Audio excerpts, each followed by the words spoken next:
নমস্কার, জি 24 ঘন্টা আপনাদের স্বাগত। আমি শিলাদিত্য। শুরু করছি জনগণমন।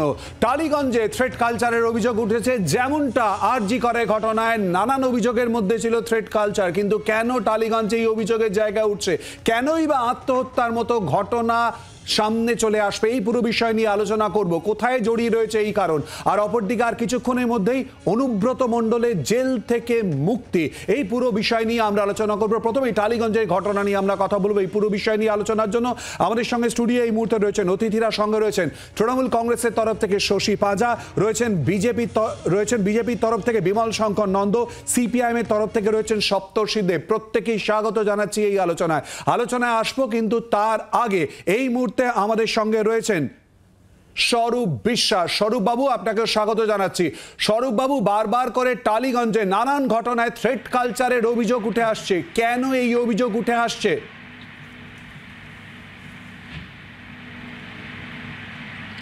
আমি প্রথমেই বলবো যে থ্রেট কালচারটা কোথায় হয়েছে, যারা ওই অভিযোগ করছেন আমি তাদেরই বলবো যে কোথায় থ্রেট কালচারটা হয়েছে। থ্রেট তো যারা বলছেন তারাই দিচ্ছেন, দেখে নেব, বুঝে নেব, শেষ পর্যন্ত দেখে ছাড়বো, এগুলো কি থ্রেট বা হুমকি বলে না? আমাদের কোনো কলাকুশলী কি কাউকে থ্রেট দিয়েছেন বা কাউকে কোনোভাবে অপমানিত করেছেন? একটি ঘটনা ঘটেছে, সেই ঘটনাটা আমরা সঙ্গে সঙ্গে আমাদের সুরক্ষা বন্ধু কমিটি যেটা আমরা তৈরি করেছি, গতকাল তার বাড়িতে গেছিলেন, তার সঙ্গে কথা বলেছেন এবং তিনি বলেছেন আমাদের সঙ্গে কথা বলবেন। তো এখানে থ্রেট কোথায়? একটা সমস্যা যদি হয় তো সেই সমস্যাটা আলোচনার মাধ্যমে মেটাতে হবে। বা যে ঘটনাটা যে ঘটতে চাইছিল সেটা নিশ্চয়ই দুর্ভাগ্যজনক ঘটনা, সেটা কখনোই আমরা সম্মতি দিই না। সেটা যদি না হয় নিশ্চয়ই ফেডারেশন তার সমস্ত ব্যবস্থা নিচ্ছে, কিন্তু এখানে থ্রেট কোথায় করা হলো আমি তো বুঝতে পারছি না। কারা বলছেন থ্রেট করো? যারা বলছেন তারাই তো সবার আগে থ্রেট করছেন, বুঝে নেব, দেখে নেব, শেষ পর্যন্ত দেখে ছাড়বো। আমি সবাইকেই বলবো, এটা ইন্ডাস্ট্রি, এটা সবাই এখানে কলাকুশলীরা কাজ করতে আসেন, এটা নো ওয়ার্ক নো পে, এটা ক্রিয়েটিভ জোন। দয়া করে এরকম পরিস্থিতি তৈরি করবেন না বা কাউকে প্ররোচনা দেবেন। কিন্তু স্বরূপবাবু, এখানেই তো অভিযোগ উঠছে দীর্ঘদিন তাকে কাজ দেওয়া হয়নি এবং সে কারণে এই আত্মহত্যার ঘটনা। তাহলে কি দায় ঝেড়ে ফেলতে পারে কেউ? আমি আপনাকে বলবো যেটা আপনাদের কাছে যাচ্ছে, যে দীর্ঘদিন ধরে সে কাজ করেনি। কিছুক্ষণের মধ্যেই আমাদের হেয়ার ড্রেসার গিল্ডের পক্ষ থেকে এবং ফেডারেশনের সুরক্ষা বন্ধু কমিটির পক্ষ থেকে একটি প্রেস কনফারেন্স হবে। আমরা এই মাসে, যে মাসে আমরা বসে আছি, সেপ্টেম্বর মাসে আমাদের সতীর্থ কতদিন কাজ করেছেন, কোথায় কোথায় কাজ করেছেন, তার সম্পূর্ণ ডিটেল আপনাদের হাতে তুলে দেব। তারপর আপনি বুঝতে পারবেন যে তিনি কাজ করেছেন কি করেননি। আমরা ডেট ওয়াইজ কোন প্রোডাকশানে তিনি কাজ করেছেন সম্পূর্ণ ডেটা আপনাদের হাতে তুলে দেবো, আর খুব বেশি হলে 30 মিনিটের মধ্যে। সেপ্টেম্বর মাসে ঘটনার ক্ষেত্রে আপনার নাম কেন সামনে চলে আসে?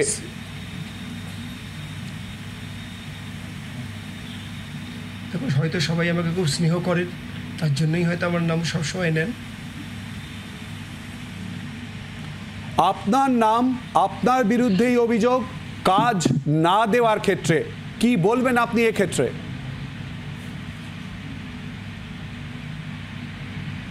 কাজ দেওয়া নেওয়া, আপনি একটা জায়গায় বলুন যে ফেডারেশন কোনো কাউকে কাজ দেওয়াতে হস্তক্ষেপ করেছে?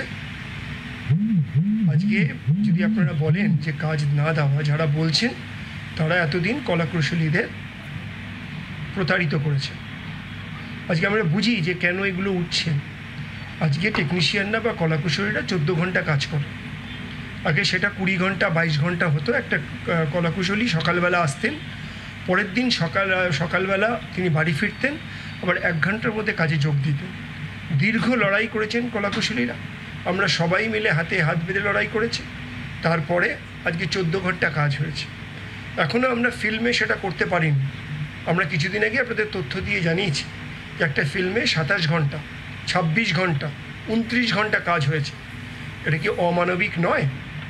এটা কি অমানসিক পরিশ্রম নয়? এই ঘটনা থেকে শিক্ষা নিয়ে সবাই যাতে সমানভাবে কাজ পায়, তার জন্য দৃঢ় প্রতিজ্ঞ হয়ে কোনো ব্যবস্থা নেবেন স্বরূপবাবু? আমাদের এখানে সবাই নিজের নিজের কাজ পান, যে যেখানে কাজ পান তিনি নিজেই কাজ ধরে কাজ করেন। এখানে কেউ কাউকে জোর করে কাজ বন্ধ করে দেওয়ার কোনো ঘটনা নেই।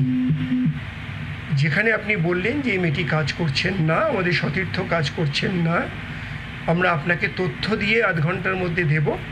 আমাদের হেয়ার ড্রেসার গিল্ডের মাননীয় সম্পাদিকা, সভাপতি সবাই আসছেন, তারা তথ্য দিয়ে আপনাদের দেবে কোন প্রোডাকশনে কোন ডেটে তিনি কাজ করেছেন এই সেপ্টেম্বর মাসে, সেটা আমি আপনাদের হাতে তুলে দেবো। ধন্যবাদ স্বরূপবাবু। বুঝতে পারবেন যে আমাদের সদস্য বা আমাদের সতীর্থ কাজ করেছেন কি করেনি। ধন্যবাদ স্বরূপবাবু। কথা বললাম স্বরূপ বিশ্বাসের সঙ্গে এবং ইতিমধ্যেই তিনি বললেন যে আর কিছুক্ষণের মধ্যেই পুরো তথ্য সামনে তুলে ধরবেন, কদিন কাজ করেছেন এবং পুরো বিষয়ের তথ্য তুলে ধরলে অবশ্যই করে আপনাদের সামনে আমরা তুলে ধরবো। কিন্তু যিনি অভিযোগ করেছেন তিনি টেলিফোনে ঠিক কি বলেছিলেন শোনাবো, আর অপরদিকে গতকাল রূপা গাঙ্গুলি তিনি বা কি বলেছিলেন শোনাবো। আমার কালকে কাজ শুরু, আমাকে আজকে হঠাৎ করে আমার ম্যানেজার ফোন করে বলছে যে তুমি ওখানে কাজ করতে পারবে না, তোমার গিল্ড থেকে ফেডারেশনকে জানিয়েছে অরিজিৎ দাকে। আমি অরিজিৎ দাকে ফোন করেছিলাম, অরিজিৎ দা বললো হ্যাঁ তোমাদের সেক্রেটারি বলেছে যে তোমাকে যেন কোনো কাজে না নেওয়া হয়, গিল্ড তোমাকে যা কাজ দেবে তাই কাজ করবে। এবার তোমরা বলো আমি কি করব, আমার দেওয়ালের পিঠ থেকে গেছে, এবার আমার সুইসাইড করা ছাড়া কোনো উপায় নেই। ক্ষোভের ঊর্ধ্বে একটা লোক বসে ছুরি ঘোরাচ্ছে, তার নাম ওই বিশ্বাস, যাকে একেবারেই বিশ্বাস করা উচিত না। কিন্তু কি আশ্চর্য যে তার ভয় সবাই কাঁটা। মানে এখন এমনই একটা সিচুয়েশন হয়ে গেছে সারা পশ্চিমবঙ্গে, যেভাবে আমরা আরজি করের বিষয় নিয়ে সারা রাজ্য জুড়ে উত্তাল, সারা দেশ এবং বিশ্বতেও বহু মানুষ সত্যিই উত্তাল হয়ে পড়েছে। একজন বলেছিল, একটি বাচ্চা ছেলে বলেছিল যে সাহসটাও সংক্রামক। তো আমার মনে হয় সাহসটা আস্তে আস্তে সবার মধ্যেই বেড়ে আসা উচিত। শশী ভাজা আমাদের সঙ্গে রয়েছেন, শশীদির কাছে যাব। শশীদি, এই যে অভিযোগের জায়গাটা বারবার করে উঠছে, কি আরজি কর কি টালিগঞ্জ, বিভিন্ন জায়গায় থ্রেট কালচারের অভিযোগ, কেন এই অভিযোগ উঠে আসছে বলে আপনার মনে হয়?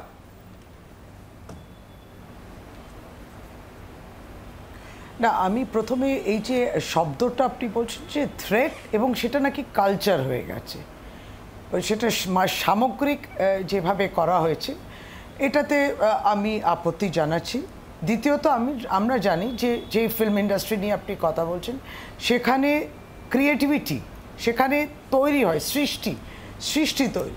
আপনি সরাসরি শুনলেন যিনি ফেডারেশন দেখেন, ফেডারেশন বিষয়গুলো দেখেন, যার তলায় সমস্ত গিল্ডগুলো আছে, এবং তার বক্তব্য আপনার শুনলেন, এবং খুব শিগগিরই আরও আধ ঘন্টা বাদে নাকি প্রেস মিটও তারা করবেন, বিষয়টা পরিষ্কার করবেন। তবে এটা নিশ্চয়ই আমরা বলবো যে মেয়েটি অভিযোগ জানিয়েছে, নিশ্চয়ই সেটাকেও প্রাধান্য দেওয়া হবে এবং সেটা তদন্তের মধ্যে দিয়ে হোক। এটা নিশ্চয়ই কেউ আমরা চাইবো না যে তার কাজ বন্ধ হোক, কারণ আমি বলি স্বয়ং মুখ্যমন্ত্রী কিছুদিন আগে যখন এরকম একটি ঘটনা হয়েছিল যেটা টলিগঞ্জ ফিল্ম ইন্ডাস্ট্রিতে, তাতে তিনি তখন এই 5 মেম্বার কমিটিও তৈরি করে দিয়েছেন যে কোনো সাসপেনশন, কারো কাজ যেন সাসপেন্ড না হয়।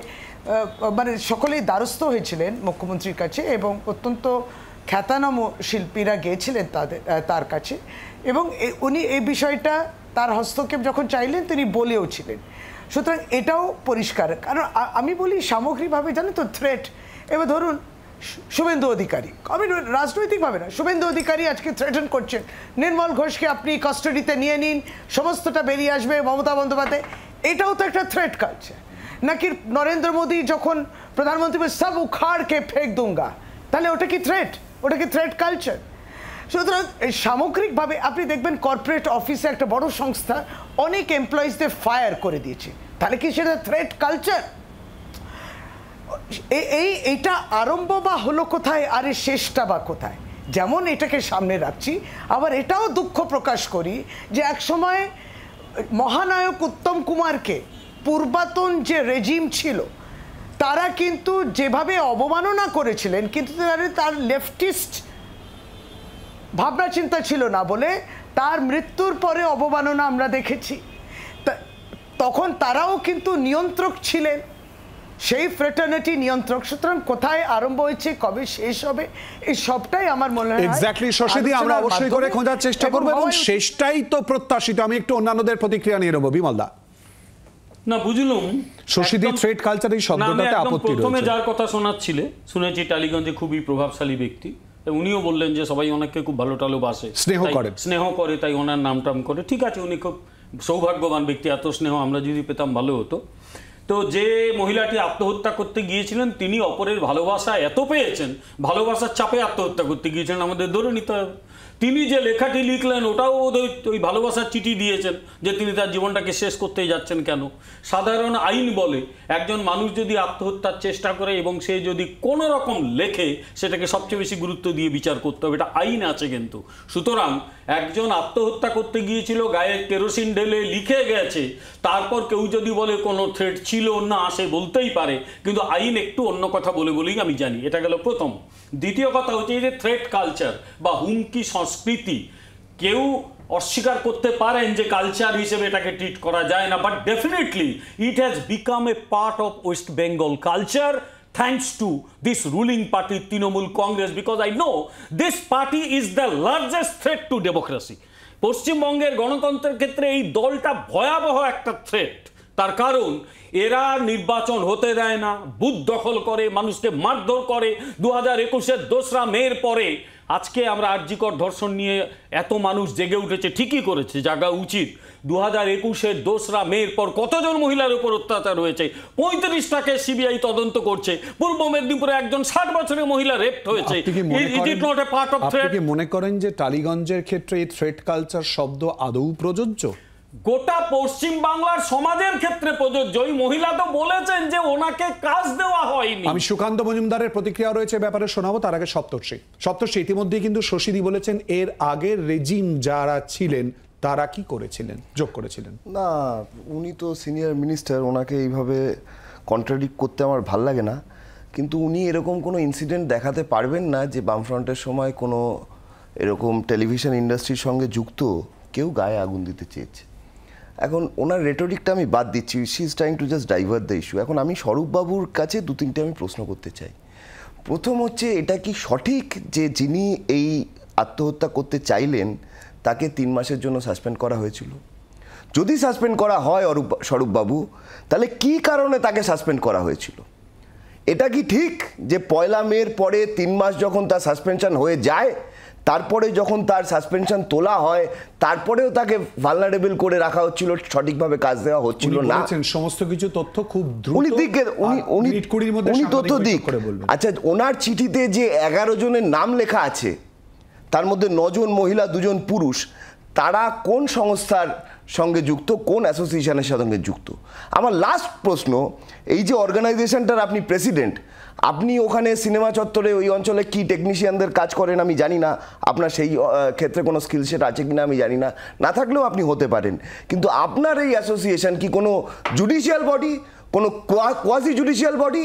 আপনার এই অ্যাসোসিয়েশনের কি সাসপেন্ড করার ক্ষেত্রে কোনো নৈতিক জায়গা আছে, কোনো লিগ্যাল জায়গা আছে?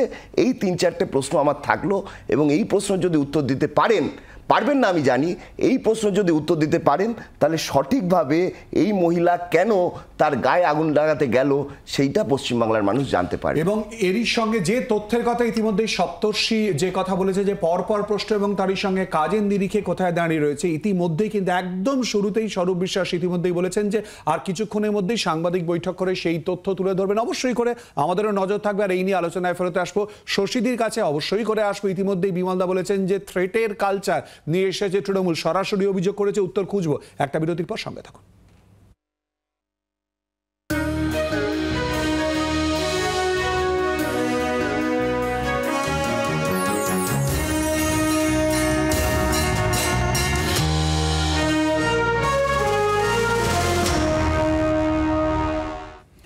বিরতির পর আবার আপনাদের স্বাগত জনগণমনতে। এই মুহূর্তে আমাদের সঙ্গে আলোচনায় অংশগ্রহণ করেছেন অভিনেত্রী চৈতি ঘোষাল। চৈতিদি, আপনাকে স্বাগত জানাচ্ছি। চৈতিদি, বারবার করে টালিগঞ্জে থ্রেট কালচারের অভিযোগ উঠছে কেন?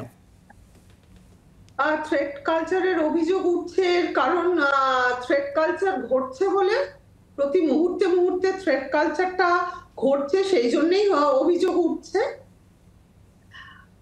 তনুশ্রীকে থ্রেট করা হয়েছে একটা খুব সামান্য বিষয়, যে রাইট টু ওয়ার্ক, এটা তো ফান্ডামেন্টাল রাইট।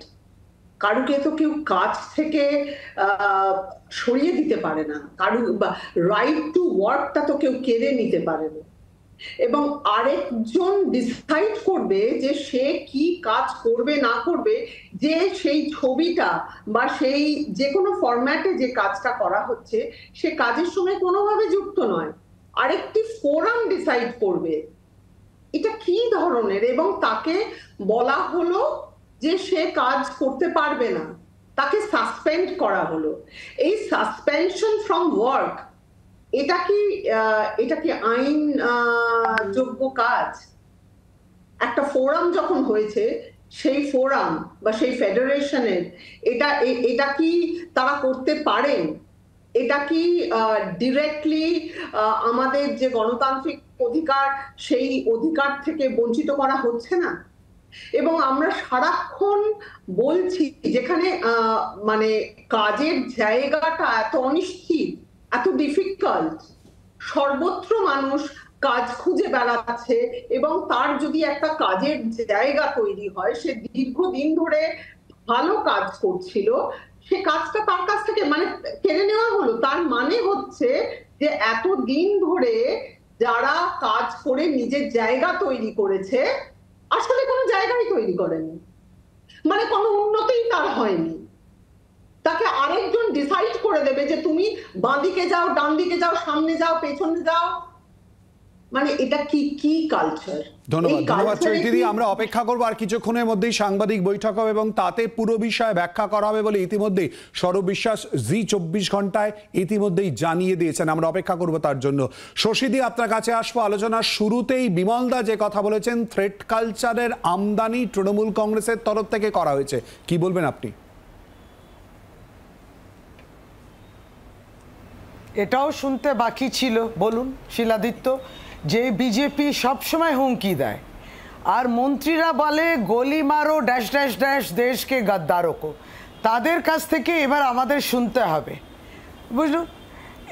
এই জায়গায় আমি বলি যে বামের যিনি এসছেন, বামপন্থীর সমর্থক কিংবা নেতা, আমরা দেখলাম সেদিনকে পঙ্কজ, হ্যাঁ সপ্তর্ষি আমার সে কনিষ্ঠ, আমি বলি কি সেদিনকে একটা বাম সমর্থিত কিংবা যারা পরোক্ষ কিংবা প্রত্যক্ষভাবে সমর্থন করে একটা কনভেনশন হয়েছিল প্রেসিডেন্সি ইউনিভার্সিটি। আজকে আরজি কর নিয়ে আমরা সকলেই তো বিচলিত, এরকম কেন হবে? সেখানে একজন প্রাক্তন পুলিশ কর্তা, যিনি লেফট ফ্রন্ট রেজিমেন্টে উচ্চপদস্থ পুলিশ কর্তা, প্রায়শই টিভিতে আসেন, তার বক্তব্য হচ্ছে যে এইরকম ঘটনা, মানে যেটা রেপ এবং মৃত্যু হয়েছে আরজি করে, সেটা হওয়া উচিত নয়। এটা অন্য জায়গায় যেমন সোনাগাছিতে যদি হতো তাহলে কোনো অসুবিধা নেই। ভাবুন, এবার ধরুন প্রথমত তো ওনার ওইরকম বলাটা কি কালচার, কিন্তু দ্বিতীয়ত যারা আয়োজকরা রয়েছেন তখনই তাকে থামিয়ে দিয়ে ক্ষমা না চাওয়ার কথাটা বলা, মানে ক্ষমা চাইতে হবে তো এবং প্রতিবাদ করতে হবে তো। তাহলে আপনি বলুন কোন কালচারের কথা, কোন কালচারের প্রত্যাশা আপনি করবেন? শশীদি, আমাদের সময় সংক্ষিপ্ত, জাস্ট একটা কথা বিমলদা আপনাকে জাস্ট একটা কথা বলতে যে শশীদি প্লিজ, আমরা অন্য বিষয় নিয়ে আলোচনা আসবে, একটুখানি সঙ্গে থাকুন। বিমলদা, জাস্ট এক লাইন প্রশ্ন করছি, জাস্ট রিঅ্যাক্ট হচ্ছি। দেশের যারা গদ্দার তার বিরুদ্ধে লড়াই আমরা চালাবো। আর লাস্ট হচ্ছে সব উখাড়কে ফেক দুঙ্গা বলা হয়েছে যারা অপরাধ করে। সপ্তর্ষি, এক লাইন পাবে। আরজিকর ঘটনা নিয়ে প্রথম থ্রেড দেওয়া শুরু করেন মুখ্যমন্ত্রী, নিজের মতো প্রথম থ্রেড দেওয়া শুরু করেন মুখ্যমন্ত্রী। তিনি একটা প্রকাশ্য সমাবেশ থেকে, ছাত্রদের সমাবেশ থেকে বলেন যে ডাক্তারদের যদি পাসপোর্ট না পায়, এরপরে যদি কেস করে দিই তাহলে তারা কোথায় যাবে। আমরা এই পুরো প্রসঙ্গ নিয়ে আলোচনা যেমন করেছি, এই প্রসঙ্গে আমরা সুযোগ মতো অবশ্যই করে আলোচনায় ফেরত আসবো, কিন্তু এই মুহূর্তে নিয়ে নেবো একটা বিরতি। আর বিরতির পর আর কিছুক্ষণের মধ্যেই অনুব্রত মণ্ডলের জেল মুক্তি, সমস্ত আপডেট জানাবো এবং আলোচনায় আসবো, সঙ্গে থাকুন।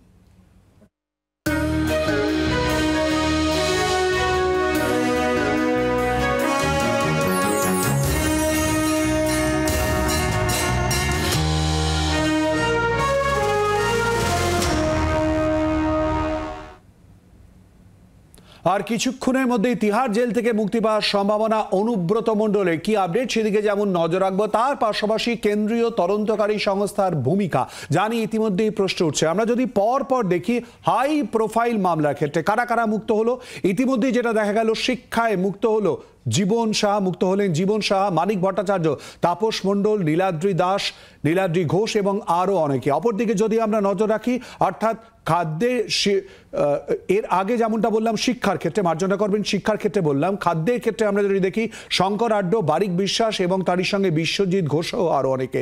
গরু পাচারের ক্ষেত্রে অনুব্রত মণ্ডল আর কিছুক্ষণের মধ্যেই মুক্ত হতে চলেছেন, সুকন্যা মণ্ডল আগেই এই নির্দেশ পেয়েছেন, অপরদিকে এনামুল। আর কয়লার ক্ষেত্রে ইতিমধ্যেই লালা মুক্ত হলেন। আর ঠিক এখানেই প্রশ্ন উঠছে মূলত কেন্দ্রীয় তদন্তকারী সংস্থা, তারে কোন পথে তদন্ত চলছে? এলিট হিসেবে কেন্দ্রীয় তদন্তকারী সংস্থার নাম বারবার করে উঠে আসে, সেক্ষেত্রে কোথায় উঠে আসছে প্রশ্ন আমরা জানার চেষ্টা করব। আমাদের সঙ্গে যেমন শশী পাজা রয়েছেন, সপ্তর্ষি দেব রয়েছেন, বিমল শঙ্কর নন্দ রয়েছেন। অপরদিকে আমাদের সঙ্গে আলোচনায় অংশগ্রহণ করেছেন নজরুল ইসলাম, প্রাক্তন পুলিশ কর্তা। নজরুল বাবু, আপনাকে স্বাগত জানাচ্ছি। কেন্দ্রীয় তদন্তকারী সংস্থা সিবিআই, এডি, ইডি, এদেরকে আমরা এলিট হিসেবে মনে করে রাখি। কোথায় বা যদি তদন্ত আটকে যায়, কোথায় বা রাজ্য সরকারের ভূমিকা নিয়ে যদি প্রশ্ন ওঠে, তাহলেই দাবি করা হয় সিবিআই বা ইডির ক্ষেত্রে। এক্ষেত্রে কি মনে হয় আপনার? দেখুন, জামিনের যে আলোচনা আপনারা করছেন, সেখানে নির্দিষ্ট কেসে জামিন হয়েছে এই জন্য যে বিচারটা শুরু করা যায়নি। বিচার শুরু করা যায়নি কেন? আপনারা অনেকেই জানেন যে বিচার শুরু করতে গেলে চার্জশিট এবং তার সঙ্গে যে ডকুমেন্টগুলো থাকে সেগুলো যেমন অভিযুক্তদের কপি দিতে হয়, তেমনি যে ডকুমেন্টগুলো থাকে সেগুলো যিনি জজ সাহেব বিচার করবেন, ম্যাজিস্ট্রেট, তারও সেটা বোঝার দরকার। তো এই নির্দিষ্ট কেসে আপনারা বিভিন্ন টিভি চ্যানেল এবং খবরের কাগজ যেটা প্রচার করেছেন, তার থেকে আমার যেটা মনে হয়েছে যে এই কেসে যে ডকুমেন্টগুলো আছে সেগুলো অধিকাংশই যে বিচারক যে ভাষা বোঝেন সে ভাষায় নেই, বাংলাতে আছে বা অন্য কোনো ভাষায় আছে। এবং তার মানে আপনি বলছেন তর্জমায় দেরি?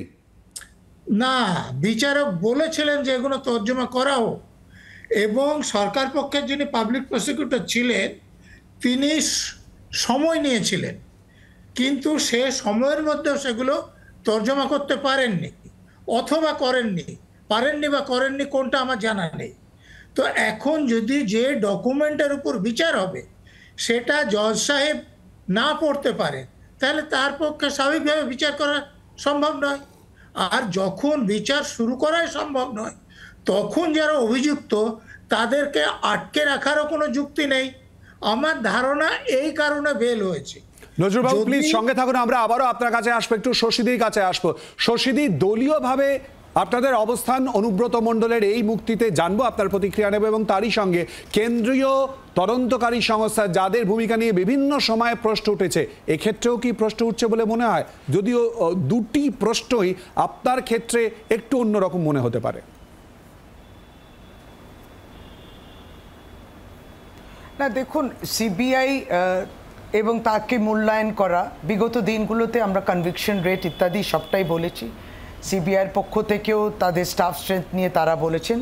আমার শুধু বিষয়টা এটা বলা যে রাজনৈতিক দলগুলো যখন অনুব্রত মণ্ডলকে অ্যারেস্ট করা কিংবা তার মেয়েকে অ্যারেস্ট করা, এইটা একদম তখন রিয়াকশনটা কি, একদম ওয়াটার টাইট কেস, আর কোনো ছাড় নেই, অনেক মানে সব রকম মিডিয়া ট্রায়াল, গদি মিডিয়া, সব রাজনৈতিক পার্টি ঝাঁপিয়ে পড়া, এই সমস্তটা আমরা দেখলাম।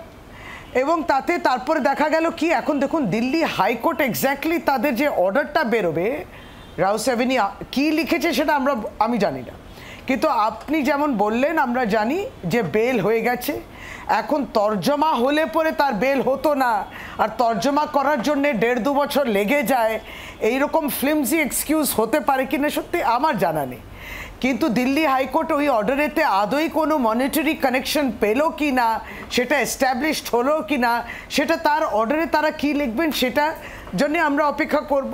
কিন্তু যেমন আপনি পরপর নামগুলো বললেন, তারা ইতিমধ্যে এই 2 বছর পরে 1.5 বছর পরে বেল পেল, প্রথমে সিবিআই কেস থেকে, তারপরে ইডি কেস থেকে।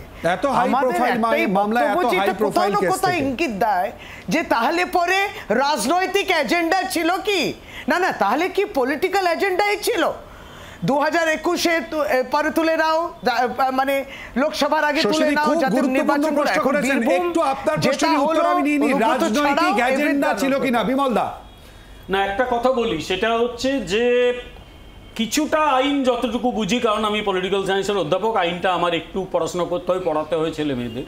আমি এটুকু বুঝি যে সবকটা এই যে জামিন একই গ্রাউন্ডে হয়নি। অনুব্রত যে গ্রাউন্ডে জামিন পেয়েছে, বা আমাদের এখানে প্রাইমারি স্কুল বোর্ডের চেয়ারম্যান মানিক ভট্টাচার্য একই গ্রাউন্ডে জামিন পেয়েছে, সেখানে অনুবাদ এখানে কি করে হয় আমি জানি না, কিন্তু জামিন পেয়েছে।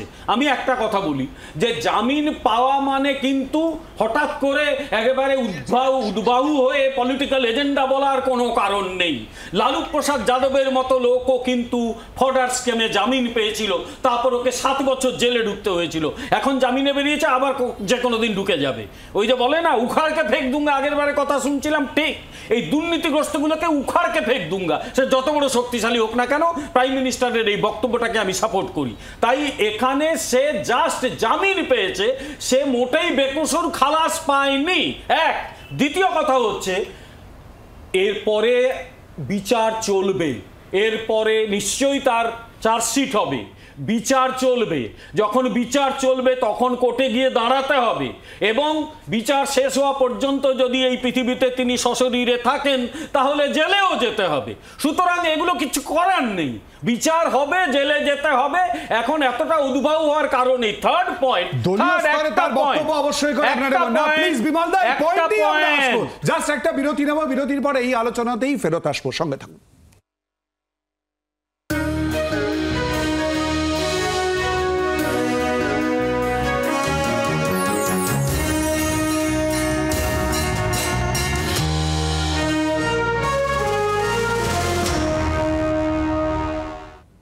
অতিথিদের কাছে আলোচনায় আসার আগে এই মুহূর্তের আপডেট জেনে নেব। সঙ্গে রয়েছে আমাদের প্রতিনিধি রাজীব চক্রবর্তী। রাজীব, তিহার জেল থেকে আর কয়েক মিনিটের মধ্যে মুক্তির সম্ভাবনা অনুব্রত মণ্ডলে বলে আমরা জানতে পারছি, কি আপডেট? দেখো, ঠিক কয়েক মিনিট পরেই অনুব্রত মণ্ডল তিনি তিহার জেলের বাইরে বেরোবেন। এই মুহূর্তে অনুব্রত মণ্ডলকে যে সেলে রাখা হয়েছিল সেটি 7 নম্বর সেল, এই 7 নম্বর সেল থেকে বের করা হয়েছে। যেহেতু তিহার জেল অনেক বড় এলাকা নিয়ে তৈরি একটি জেল, 15,000-এর বেশি কয়েদি রয়েছে, সেই একেবারে মেন গেট, বাইরের গেট পর্যন্ত বেরিয়ে আসতে মিনিট 10-এর সময় লাগতে পারে বলে অনুমান করা হচ্ছে। সেক্ষেত্রে আর 10 মিনিটের মধ্যেই কিন্তু অনুব্রত মণ্ডল বাইরে আসছেন। ধন্যবাদ রাজীব। রাজীব, এই মুহূর্তে তিহার জেলের একেবারে সামনে রয়েছে, আর সেই আপডেট আপনাদের সামনে তুলে ধরলাম। মিনিট 10-এর মধ্যেই তিহার জেল থেকে বেরিয়ে আসবেন অনুব্রত মণ্ডল। আর অনুব্রত মণ্ডলের এই জেল মুক্তি নিয়ে ইতিমধ্যে প্রতিক্রিয়া কি বলেছেন কুণাল ঘোষ এবং সুকান্ত মজুমদার, শোনাবো। যে ব্যক্তি টাকা দিয়েছেন এবং অনুব্রত মণ্ডল টাকা নিয়েছেন বলে এত রটনা, এত কাহিনী চারপাশে এত চর্চিত, যে সেই নথিতে নাকি এই প্রশ্ন এবং উত্তর সেগুলোও নেই যে আপনি কি অনুব্রত মণ্ডলকে টাকা দিয়েছেন, এই শব্দটাই নাকি চার্জশিটে নেই। অথচ এরকম একটা কৃত্রিম রব তুলে একজনকে দীর্ঘদিন আটকে রাখা হয়েছে, বাকিটা আইনের বিষয়। মুখ্যমন্ত্রী ঠিক করবেন তার বীর না বাঘ কি সব বলে ওরা, বা বীর বাঘকে তার মঞ্চে রাখবেন কিনা। আগামী দিন আমরা এটাও দেখবো যে জেল খাটা আসামিরা তো মাননীয় মুখ্যমন্ত্রীর আশেপাশে ঘুরে বেড়ায়, তো অনুব্রত মণ্ডলও ঘুরে বেড়াবে, অসুবিধা কি আছে? তবে অনুব্রত মণ্ডল কিন্তু জামিন পেয়েছে, ছাড়া পায়নি, কিন্তু জামিন পেয়েছে। এরপরে কেস চলবে, মামলা চলবে, তাতে অপরাধী প্রমাণিত হলে সর্বোচ্চ সাজা হচ্ছে ইকোনমিক অফেন্সের ক্ষেত্রে 7 বছর। যে কদিন জেলে থাকলেন সেটাকে মাইনাস করে বাকি দিনগুলো জেলে থাকতে হবে। আলোচনায় আসবো নজরুলবাবু, আপনার কাছে আসবো। তদন্ত, ট্রায়াল, চার্জশিট এবং তারপর সাজা নিশ্চিত করা, এক্ষেত্রে কোথাও কি দীর্ঘসূত্রিতা বা ফাঁকের জায়গা তৈরি হয়েছিল বলে মনে হয় কেন্দ্রীয় তদন্তকারী সংস্থার ক্ষেত্রে? দেখুন, অনুব্রত মণ্ডলের বিরুদ্ধে সিবিআইও চার্জশিট জমা দিয়েছেন, ইডিও চার্জশিট জমা দিয়েছেন। এখন সেই চার্জশিটের সঙ্গে যে ডকুমেন্টগুলো আছে সেই কপি যেমন অভিযুক্তকে দিতে হবে, তেমনি জজ সাহেব যাতে সেগুলো পড়ে বুঝতে পারেন সে ব্যবস্থা করতে হবে। তা আমি তো আগের বারই বলার সময় বললাম যে বাংলায় বা ইংরেজি নয় এরকম যে ডকুমেন্টগুলো আছে, জজ সাহেব বলেছিলেন যে সেগুলো ইংরেজিতে অনুবাদ করে দেওয়া হোক। এখন সেটা যদি যে তদন্তকারী সংস্থা তাদের ক্ষমতা না থাকে যে এই সময়ের মধ্যে অনুবাদ করা, তাহলে এক কথা। আর যদি কোনো রকমভাবে প্রভাবিত হয়ে অনুবাদ ইচ্ছে করে না করে থাকেন, তাহলে আর এক কথা। খুব গুরুত্বপূর্ণ পয়েন্ট ইতিমধ্যেই তুলে ধরেছেন নজরুলবাবু। আসবো আপনার কাছে এবং অন্যান্য অতিথিদের কাছে আপনার প্রসঙ্গ নেই। আর এই মুহূর্তের আপডেট যেটা আমরা পাচ্ছি, আজ রাতের 2:20 বিমানে অনুব্রত মণ্ডল তার মেয়ে সুকন্যা মণ্ডলের সঙ্গে কলকাতায় ফেরত আসার কথা। অত্যন্ত গুরুত্বপূর্ণ আপডেট আপনাদের কাছে তুলে ধরলাম। শশীদি, বিরতিতে যাওয়ার আগে বিমলদা বলেছিলেন যে সবেমাত্র জেল মুক্তি, জামিনে, এখনো অনেক দিন বাকি রয়েছে, বেকসুর খালাস নয়। কি বলবেন? Panic reaction. কারণ আমি বলি কি, নজরুলবাবু যেটা বলছেন সেটা তদন্তর মতো চলুক, কী হবে তারপরে চার্জেস এক্সেট্রা, ওটা নিয়ে বলছি না। এইটা হচ্ছে যে যারা ঝাঁপিয়ে পড়েছিল এবং নানান সূত্র নানান প্রমাণ নিয়ে ভেবেছিল রাজনৈতিক ফায়দা তোলা যাবে, রাজনৈতিক ফায়দা পেল না। 2021-এও হার, তারপরেও হার, অনুব্রত ছাড়াও হার, অনুব্রত থাকলেও হার, রাজনৈতিক হার, ইলেকটোরাল ডিফিট। সেখানে এবার যদি শোনে যে বেল পেয়ে গেছে, সে রাজনৈতিক ফায়দাও পেলাম না, আবার ভীত সন্ত্রস্ত হয়ে গেলাম। তাই প্যানিক রিঅ্যাকশন, এইটুকুই আমি বলতে পারি। শশীদি প্লিজ সঙ্গে থাকবেন।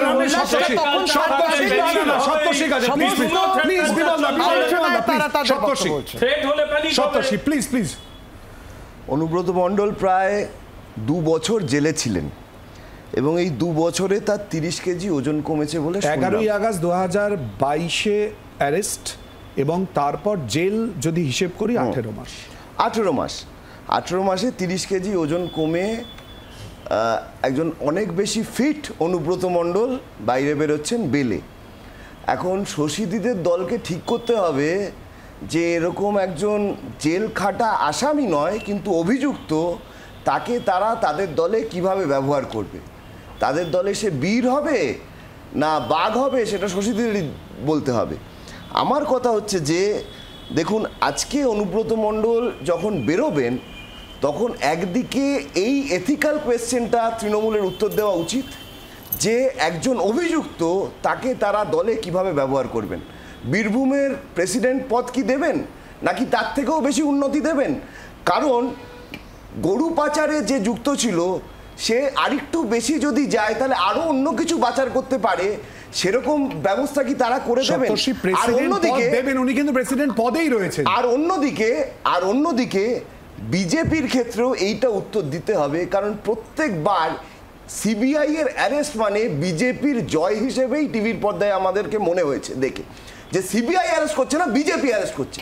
আর সেই অ্যারেস্টের পরে যখন এই সিবিআই এর ল্যাকের জন্য, তাদের প্রসিডিউরাল ল্যাকের জন্য চার্জশিট দিতে পারছে না, জাজ বলছে যে আমি সেন্টেন্স করতে পারছি না, তখন যখন এরকম দাগি আসামিরা বেলে বেরিয়ে আসে তখন এর ফ্যালাসিটা বিজেপিকে দায়, সেই দায় নিতেই হবে। বিমলদা, প্রথম কথা হচ্ছে যে বিজেপির উচ্ছ্বাসের কথা বলছি না, প্রথম কথা বিজেপি উচ্ছ্বাস দেখিয়েছে কিনা, গোটা আপামর বাঙালিরা উচ্ছ্বাস দেখিয়েছিল লোকগুলো জেলে যাবার জন্য। তাই বিজেপির একার কোনো উচ্ছ্বাসের ব্যাপার নেই। ভবিষ্যতে এগুলো আবার যদি জেলে যায় এবং গোটা লোকগুলো এই যারা পশ্চিমবাংলা শাসন করছে তার একটা বড় অংশ যদি জেলে ঢোকে, পশ্চিমবাংলা মানুষজন উচ্ছ্বাসে মাতবে, কারণ এরা পশ্চিমবাংলাটাকে শেষ করে দিয়েছে। তাই উচ্ছ্বাস একা আমাদের নয়, সকলেরই উচ্ছ্বাস ছিল এই লোকগুলো জেলে যাবার জন্য। দ্বিতীয় কথা হচ্ছে এই লোকগুলো ছাড়া পাচ্ছে, আবার আমি বলছি ছাড়া পাচ্ছে মানে মুক্ত হচ্ছে না, এরা কিন্তু জামিন পাচ্ছে, যেটা একটা মানুষের অধিকার, আদালত দিয়ে থাকে।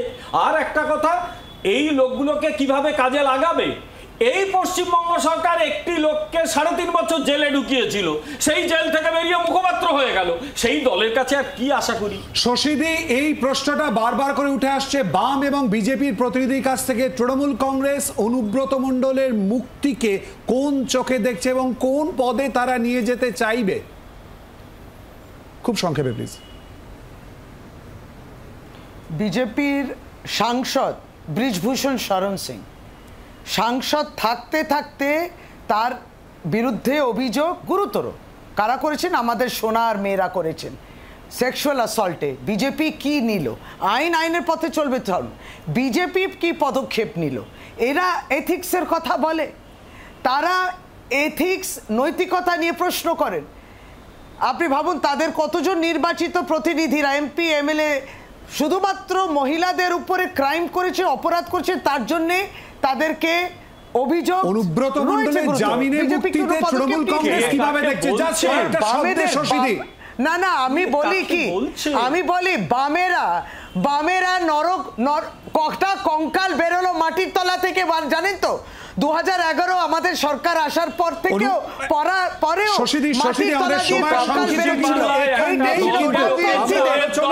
যেখানে করেছিলাম বিরোধীদের বক্তব্য থ্রেড কালচার নিয়ে, আরজি করের প্রসঙ্গ উঠে এসেছে, টালিগঞ্জের প্রসঙ্গ উঠেছে, এমনকি বীরভূম নিয়েও কিন্তু বিরোধীদের বক্তব্য। যদিও ইতিমধ্যে তৃণমূল কংগ্রেসের তরফ থেকে শশী ভাজা বলেছেন এরকম বিষয় আদৌ নয়, পরিষ্কারভাবে বলেছেন। কিন্তু তার সমস্ত আপডেটের দিকে নজর রাখতে হবে। আর মাত্র কিছুক্ষণ পরেই কিন্তু জেল মুক্তি অনুব্রত মণ্ডলের এবং রাত 2:20 ফ্লাইটে তিনি কলকাতায় আসার কথা কন্যাকে সঙ্গে নিয়ে। সমস্ত আপডেটের জন্য চোখ রাখুন জি 24 ঘন্টায়। জনগণমন আজকের মতো এই পর্যন্তই, সঙ্গে থাকুন। বাংলার আওয়াজ, বাঙালির আবেগ, জি 24 ঘন্টা।